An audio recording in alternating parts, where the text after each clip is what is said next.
오늘 말씀의 주제는 눈물이 있는 따뜻한 세상을 만들기 위해 지금 뭔가를 하십시오 라는 그런 주제로 같이 은혜를 나누고자 합니다. 눈물이 있는 따뜻한 세상을 만들기 위해 우리가 그리스도인으로서 지금 뭔가를 합시다 하는 그런 내용입니다. 연일 신문지상 그리고 TV를 통해서 우리에게 알려진 사실, 제주도의 고유정 엽기 살인 사건이 보여주듯이 우리 사회는 비정한 사회, 눈물이 메마른 사회, 동정이 없는 사회, 공감할 줄 모르는 사회로 급변하고 있음을 우리가 부인할 수가 없습니다. 어떻게 그렇게 사람을 그렇게 잔인하게 죽일 수가 있습니까? 세상에 어느 동물이, 어느 짐승이 동족을 그렇게 무참하게 죽이는 것을 본 적이 있으십니까? 그 살인의 목적이 뭐예요?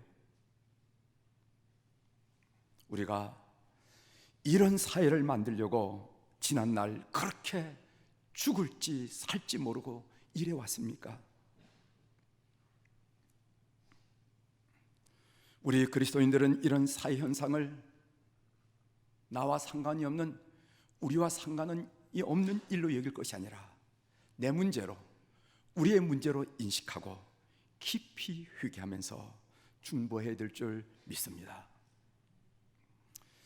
이런 사회 현상을 보면서 이러니 저러니 비판을 받고 있긴 하지만 그래도 그리스도인이 이 땅의 희망임을 믿습니다. 예수 그리스도가 이 땅의 희망이에요. 복음이 이 땅의 희망임을 다시 한번 느끼게 됩니다. 믿는 여러분들이 되기를 주의 이름으로 축원합니다. 함석헌 옹이 그대는 가졌는가, 이런 시를 썼어요. 한번 읽어드릴 테니 한번 보세요. 먼 길 나서는 날 처자를 내맡기며 맘 놓고 갈 만한 사람, 그 사람을 그대는 가졌는가? 온 세상이 다 나를 버려 마음이 외로울 때도 너뿐이야 하고 믿어주는 그 사람을 그대는 가졌는가? 탔던 배 깨지는 순간 구명대 서로 양보하며 너만은 제발 살아다오 할 그 사람을 그대는 가졌는가? 잊지 못할 이 세상을 놓고 떠나려 할 때 너 하나 있으니 하고 빙긋이 웃고 눈 감을 그 사람을 그대는 가졌는가? 온 세상의 찬송보다 아니요 하고 가만히 머리를 흔들고 한 얼굴 생각에 살뜰한 유혹을 물치게 하는 그 사람을 그대는 가졌는가 하는 그런 시예요.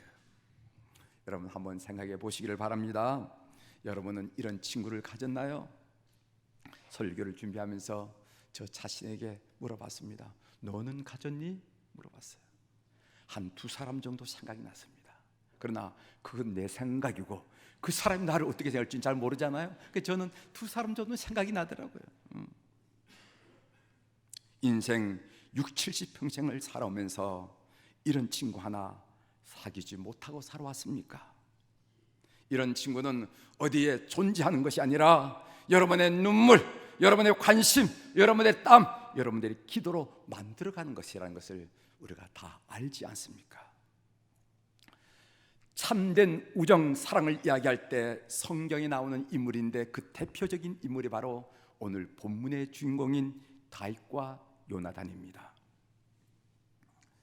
다윗과 요나단은 너무도 뜨겁게 서로를 이해하고 사랑했던 사이였습니다. 여러분 보십시오. 요나단은 아버지 사울 왕이 다윗을 죽이려고 할 때 다윗에게 무슨 죄가 있다고 죽이려고 하십니까? 라고 아버지 사울 왕의 뜻을 거절할 적이 있었습니다. 그리고 다윗이 꼼짝없이 죽게 되었을 때 요나단은 다윗을 안전하게 도피할 수 있도록 선처하고 배려하는 것도 우리가 볼 수가 있습니다. 또한 상대편에 있는 다윗은 그 요나단의 은혜를 잊지 못해서 그가 왕이 되었을 때 요나단의 하나밖에 없는 피부치 저른발이 무비보셋을 자기 상에서 끝까지 먹게 했어요. 자기를 끝까지 괴롭힌 사울 왕을 생각하면은 그의 핏줄인 무비보셋을 보는 것만으로도 지긋지긋하겠지만은 다윗은 정성스럽게 그 손자를 보호했습니다. 그 장면을 성경을 통해서 확인할 수가 있는데 사무엘하 9장 6절부터 8절인데 제가 부분을 한번 읽어드리겠습니다. 사울의 손자 요나단의 아들 무비보셋이 다윗에게 나와 그 앞에 엎드려 절하매 다윗이 그에게 무수하지 말라. 내가 반드시 내 아버지 요나단으로 말미암아 네게 은총을 베풀리라. 내가 내 할아버지 사울의 모든 밭을 다 네게 도로 주겠고 또 너는 항상 내 상에서 떡을 먹을지니라 하니 그가 절하여 이르되 이 종이 무엇이기에 왕께서 죽은 개 같은 나를 돌아보시나이까 하니라. 이 왕이 다윗 왕이 이렇게 무비보셋에게 선처를 하고 다른 데 가서 먹지 말고 내 상에서 같이 먹자고 하니까 이 무비보셋이 너무도 감격하고 그 아버지와 다윗 왕이 가졌던 그 정과 그 우정이 얼마나 깊을지 느끼면서 이 종이 무엇이기에 왕께서 죽은 개 같은 나를 이렇게 돌아보십니까? 하면서 감격스러워 고백하는 내용을 우리가 성경 한 부분을 통해서 읽어드렸습니다.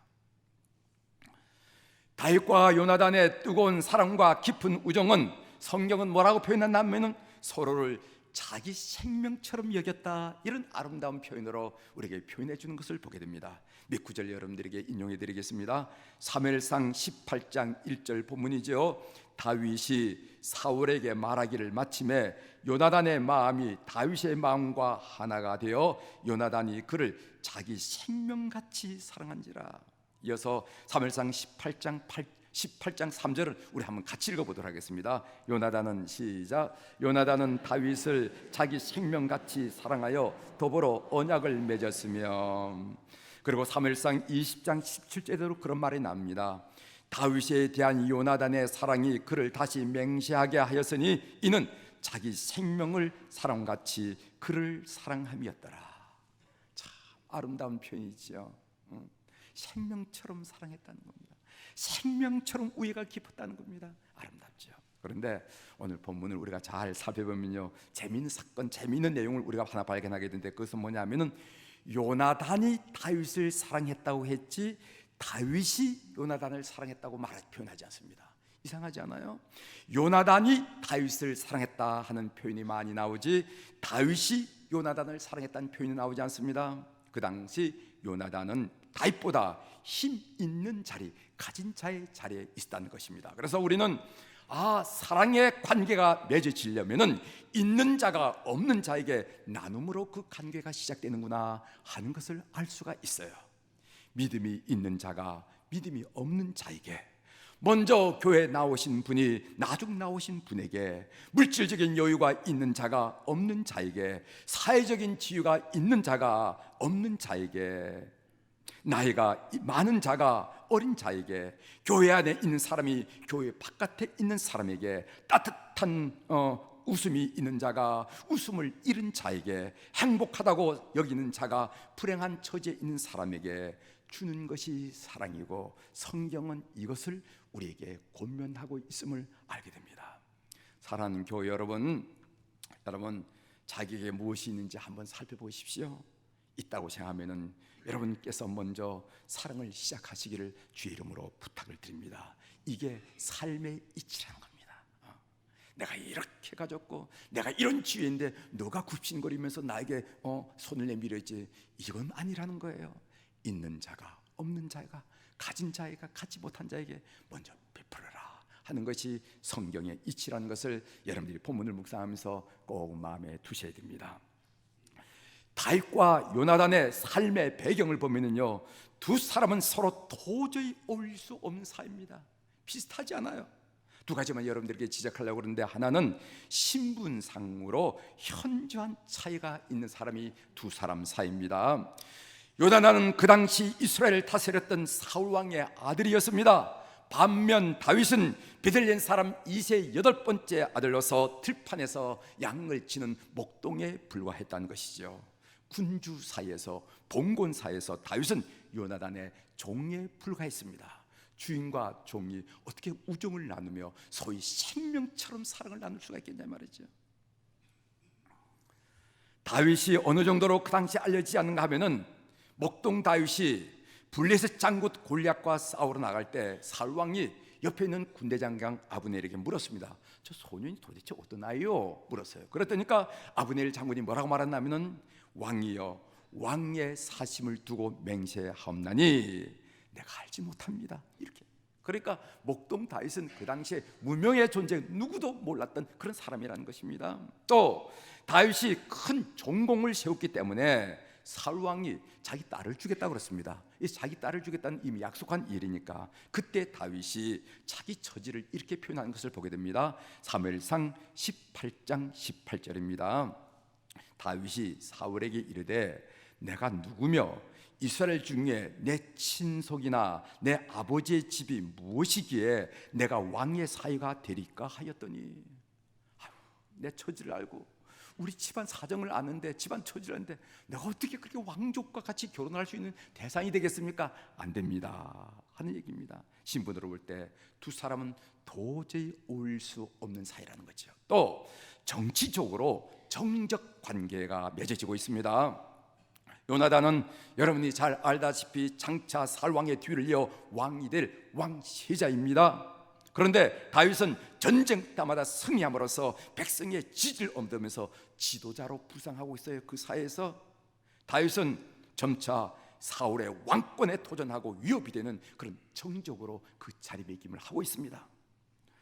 전쟁터에서 사울 왕과 다윗이 교환할 때 여인들이 길거리에 나와서 칭송하며 노래를 했습니다. 그런데 노래말이 무엇인지 아십니까? 사울이 죽인 자는 천천히요 다윗이 죽인 자는 만만이로다. 이 소리를 듣고요 그 사울 왕이 심히 분개하고 불쾌하게 얘기했어요. 그러면서 뭐라고 말하냐면은, 백성들이 다윗에게는 만만을 돌리고 나에게는 천천을 돌렸으니까 이 다윗이 그 다음에 추구할 것은 무엇이겠느냐, 이 나라 왕권이 아니겠는가, 이렇게 하면서 그 이후로 다윗을 미워하는 것을 우리가 보게 됩니다. 심지어 이 요나단이, 자기 아들 요나단이 다윗을 자꾸만 편드니까 사울이 이렇게 야단을 치고 화를 내는 것을 보게 됩니다. 사무엘상 20장 30절 31절입니다. 폐역 무도한 계집의 소생아. 요나단은 자기 아들 보고 한 얘기입니다. 너무 답답하니까 폐역 무도한 계집의 소생아, 이새의 아들이, 다윗을 말하죠, 이새의 아들이 땅에 사는 동안은 너와 내 나라가 든든히 서지 못하리라. 정확하게 정적으로 파악한 거죠. 너와 내 나라가 든든히 서지 못하리라. 그런즉 이제 사람을 보내어 그를 내게로 끌어오라. 그는 죽어야 할 자이니라 한지라. 이 말은 아들 요나단에게, 이 철부지 같은 놈아, 지금 정적과 친한 사람을 구분도 못하고 지금 이러고 있느니 하면서 야단을 치는 장면이라는 것을 볼 수가 있습니다. 그러고 보니까 다윗과 요나단은 한치도 물러설 수 없는 정적 관계라는 거죠. 그럼에도 불구하고 다윗과 요나단은 이런 사랑과 우정의 관계를 맺을 수 있는 근거가 무엇일까? 성경이 자랑하는, 성경이 소개하는 이런 우정과 사랑 관계를 맺을 수 있는 근거, 이유가 뭐냐 말이죠. 저는 그 이유를 발견해 보려고 성경을 집중하고 오늘 여러분들에게 들려줄 메시지도 그것입니다. 우리도 살아가면서 인간관계를 맺습니다. 어떤 만남은 필요에 의해서 만났다가 서로의 필요가 다했을 때 끊어지기도 합니다. 어떤 만남은 차라리 만나지는 않았더라면 할 정도로 원수가 되어서 헤어지는 경우도 있습니다. 어떤 만남은 처음에는 죽을 둥 살둥 하다가 금방 싸늘해지는 그런 만남도 있다는 것을 알게 됩니다. 어떻게 다윗과 요나단은 서로를 자기의 생명처럼 여길 정도로 그렇게 깊고도 깊은 관계를 맺을 수 있을까? 이게 관심이었어요. 그 관계의 핵심은 하나님 중심의 만남이었다고 성경이 우리에게 말하고 있더라고요. 하나님 중심의 만남. 성경을 봅니다. 사무엘상 20장 23절에 보면은 너와 내가 말한 일에 대하여는 여호와께서 너와 나 사이에 영원토록 계시느니라 하니라. 사무엘상 20장 42절입니다. 요나단이 다윗에게 이르되 평안히 가라. 우리 두 사람이 여호와의 이름으로 맹세하여 이르기를 여호와께서 영원히 나와 너 사이에 계시고 내 자손과 내 자손 사이에 계시니라 하였느니라 하니 다윗은 일어나 떠나고 요나단은 성읍으로 돌아가니라. 그래, 오늘 이 다윗과 요나단 사이에 그 관계를 깊게, 그 우정을 깊게 하는 그 유일한 근거가 뭐냐면은 하나님이었다는 것입니다. 그렇습니다. 하나님 중심으로 하지 않은 관계는요 길지 못합니다. 그리스도 중심으로 하지 않은 관계는 오래가지 못합니다. 성령을 중심으로 하지 않은 관계는 깊어질 수가 없습니다. 하나님 중심으로 하지 않은 관계는요 물질적인 손해가 너와 나 사이에 생기게 되면은, 인격적으로 모멸감을 가는 인격적인 피해가 너와 나 사이에 생기게 되면은, 그리고 정신적으로 부담스러움을 갖게 되면은요 그는 서서히 식어지고 관계가 끊어지는 것을 보게 된다 이 말이죠. 오늘 다윗과 요나단 사이에 하나님이 계시기 때문에, 그리스도가 계시기 때문에, 성령께서 계시기 때문에 온갖 일들을 극복하고 그 깊이로 관계를 맺어가는 것을 보게 됩니다. 여러분, 창세기 2장에 나온 아담과 하와의 인간관계를 보면 이 이치를 잘 알 수가 있습니다. 아담과 하와 사이에 하나님이 계실 때 그들이 서로를 향해서 뭐라고 고백했는지 아십니까? 이는 내 뼈 중에 뼈요 살 중에 살이라고 고백했습니다. 서로를 바라봅니다. 그런데 아담과 하와가 타락하여 죄를 지어서 그들 사이에 하나님이 떠났을 때 서로를 향해서 뭐라고 비난했는지 아십니까? 너 때문에 내가 망했다고 그랬어요. 너 때문에 내가 망했다고.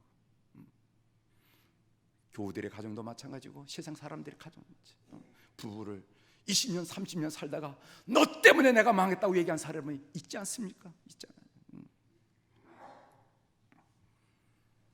우리가 살아가고 있는 이 세상은 점차로 고독하고 비정한 사회로 변하고 있습니다. 우리 그리스도인들이 따뜻한 세상을 만들어야 됩니다. 눈물이 있는 세상을 만들어야 됩니다. 공감할 줄 아는 세상을 만들어야 됩니다. 그래도 이 세상은 살만하다라고 말할 수 있는 희망이 있는 사회를 만들어야 됩니다. 특히 우리 교우들의 관계가 다윗과 요나단의 관계처럼 되었으면 그런 소망이 있어요. 사실 현대인의 삶에서 교우 관계처럼 소중한 관계가 어디 있겠습니까? 문자 그대로 요람에서 무덤까지의 관계예요. 가정에서 아기가 태어나서 유아세를 할 때 교우들이 기도하고 박수를 치고 축복해 줍니다.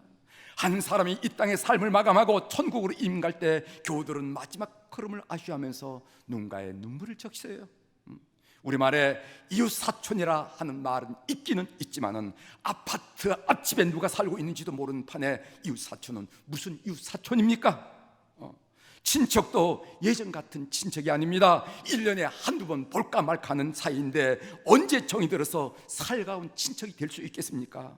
현대인의 삶에서 가장 소중한 관계는 매주일 한 번씩 만나는 교우 관계입니다. 이렇게 자주 만나는 관계가 없어요. 사랑하는 교회 여러분, 교우 관계를 소중히 여기는 여러분 되시길 바랍니다. 교우 관계를 소중히 여기는 여러분 되시길 바랍니다. 저 사람이 나에게 떡을 줬나, 저 사람이 나에게 밥을 줬느냐, 내가 왜 저 사람한테 신실을 얘기해, 이렇게 생각하는 건 어리석은 생각이에요. 사랑하는 교회 여러분, 교우 관계를 소중히 여기십시오. 그럴 때 여러분들이 손자가 났을 때 함께 기뻐하고 즐거워하죠. 여러분, 이 땅을 하직할 때 눈가에 눈물을 적시면서 아쉬워하는 것이 바로 교우들이라는 것을 여러분 기억하시길 바랍니다. 우리 복음성가 한 곡 부르고 말씀을 좀 정리해 볼까 합니다. 주께 두 손 모아 비나니 크시는 이 찬송 여러분 잘 아시죠? 후렴에 서로 믿음 안에서 서로 소망 가운데 서로 사랑 안에서 손잡고 가는 길, 2절에는 서로 참아주면서 서로 감싸주면서 서로 사랑하면서 주께로 가는 길, 이게 성도의 삶이라는 것을 여러분 꼭 영적으로 손을 잡고 참아주고 이해해주고 끌어주고 밀어서면서 이런 관계를 고백하면서 함께 불러보도록 하겠습니다.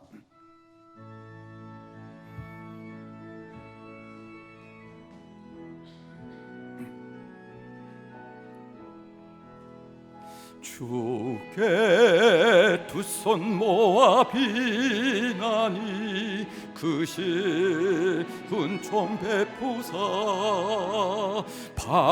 밝아오는 이 아침을 환히 비춰 주소서.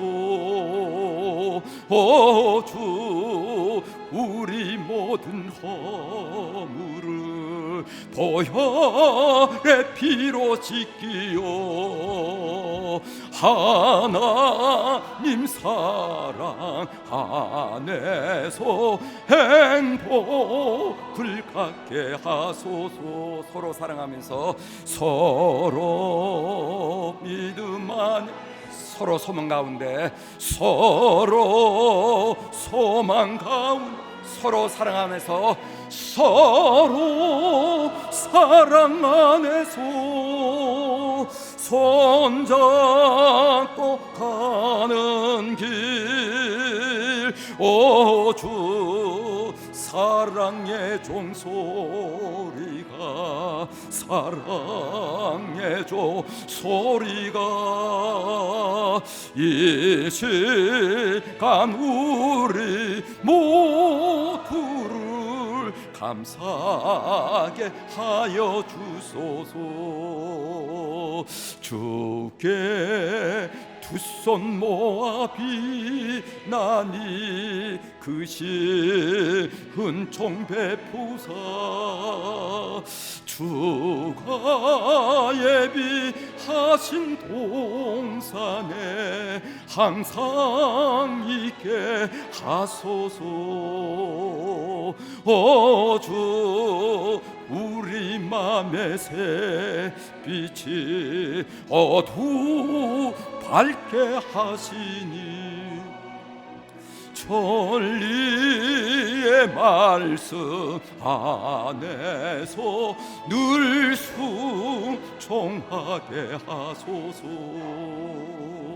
서로 참아주면서 서로 감싸주면서 서로 사랑하면서 주께로 가는 길. 오 주 사랑의 종소리가 사랑의 종소리가 이 시가 우리 모두를 감사하게 하여 주소서. 아멘. 이 찬양이 여러분 마음들 우리 속회마다 오래지기를 주의 이름으로 축원합니다. 사랑과 우정의 교육 관계를 위해서 몇 가지 제안을 드리고 말씀을 마치려고 합니다. 속도원 사이에, 선교회원 사이에, 교사와 학생 사이에, 성가대원 사이에, 각부서와 위원회 사이에 한번 적용해 보십시오. 먼저 부탁드릴 것은 그룹 채팅을 한번 만들어 보자 하는 얘기입니다. 옛날에는 전화기 같은 통신시설이 없이 살아도 고독이나 소외감을 모르고 살아왔습니다. 오늘날에는 전화기를 손에 들고 있고 전화기를 목에 걸고 있지만은 내 속내를 드러내서 편안히 말할 사람이 없어요. 현대인의 비극이죠. 궁중 속의 고독이죠. 그렇죠? 전화기 내 손에 들어있는데 이 답답한 마음, 이 속상한 마음, 이 속절한 마음을 넣을 수 있는 사람이 없어. 아들에게도 며느리에게도 누구에도 할 수 없다는 거지. 속도원들, 선교회원들, 교회학교 교사들, 성가대원들, 위원회 회원들이 함께 참여하는 그룹 채팅방을 통해서 삶을 나누고 기쁜 일, 슬픈 일, 따뜻한 일, 그리고 또 차가운 일들 나누고 말씀 묵상 나누고 하나님 은혜 받은 내용 나누고 충복기도 나누면서 함께 한다면 얼마나 좋겠습니까? 전도서 4장 11절 12절에 보면은 두 사람이 함께 누우면 따뜻하거니와 한 사람이면 어찌 따뜻하랴. 한 사람이면 패겠거니와 두 사람이 맞설 수 있나니 식엽줄은 쉽게 끊어지지 아니하니라. 두 사람이 함께 누우면 따뜻해진다는 이치, 두 사람이면 맞설 수 있다는 이치를 여러분 새겨보시기를 바랍니다.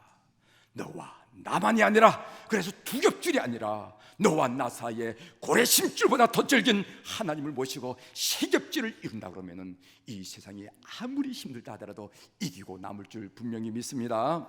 두 번째로는요, 우리 하루 한 번씩 중보 기도하자 하는 얘기입니다. 저는 기도만큼 다른 사람에게 도움이 되는 것은 없다고 믿는 사람입니다. 그래서 저를 보고 목사님 많이 힘드시죠? 어떻게 도와드리면 될까요? 라고 물어본다면 한순간 잠시도 지체하지 않고 기도해 주세요, 기도를 해 주세요 라고 부탁을 합니다. 기도가 최고입니다. 기도는 하나님을 통째로 안겨드리는 일입니다. 위대한 신앙인들의 면모를 보십시오. 많은 학식이 없어도, 많은 재능이 없어도 위대한 신앙의 삶을 산 사람은 많습니다. 그러나 기도 없이 위대한 신앙적 삶을 사람은 눈을 뜨고 찾아봐도, 씻고 찾아봐도 없다는 것입니다. 사도 바울의 편지를 보면요, 그 능력 많은 사도 바울도, 그 학심 많은 사도 바울도 뭐가 그렇게 부족한지 편지마다 교회의 기도를 부탁하고 있어요. 사도 바울, 여러분 서신서 보십시오. 마침내 나를 위해 기도해달라고, 나를 위해 기도해달라고 얘기합니다. 마태복음 18장 19절에 보면은 진실로 다시 너에게 이르노니 너희 중에 두 사람이 땅에서 합심하여 무엇이든지 구하면은 하늘에 계신 내 아버지께서 그들을 위하여 이루게 하시리라. 아멘. 한 사람이 기도하면 하나님이 못 듣습니까? 아니지요. 두 사람이 합심하여 기도하라는 말씀은 뭐냐면 이 중보 기도를 하나님께서 그 정도로 가치 있게 귀하게 여긴다는 말씀의 다름이 아님을 기억하시길 바랍니다. 말씀을 마치겠습니다. 아무리 좋은 일도 다음에 해야지 하면 소용이 없어요. 지금 시작하십시오. 지금 시작하십시오라는 시가 있습니다. 할 일이 생각나거든 지금 하십시오. 오늘 맑은 하늘이지만 내일은 구름이 펼칠지 모릅니다. 이제는 이미 당신의 것이, 어제는 이미 당신의 것이 아니니 지금 하십시오. 친절한 말 한마디가 생각나거든 지금 말하십시오. 내일은 당신의 것이 안 될지 모릅니다. 사랑하는 사람은 언제나 곁에 있지 않습니다. 사랑의 말이 있다면 지금 하십시오. 미소를 짓고 싶거든 지금 웃어주십시오. 당신의 친구가 떠나기 전에 장미는 피고 가슴이 설렐 때 지금 당신의 미소를 지어주십시오. 불러야 할 노래가 있다면 지금 부르십시오. 당신의 해가 저물면 노래 부르기엔 너무나 늦습니다. 당신의 노래를 지금 부르십시오. 사랑하는 성도 여러분, 눈물이 있는 따뜻한 세상을 만들기 위해서 지금 뭔가를 시도하는 교우들이 되기를 주의 이름으로 부탁합니다. 기도하시겠습니다.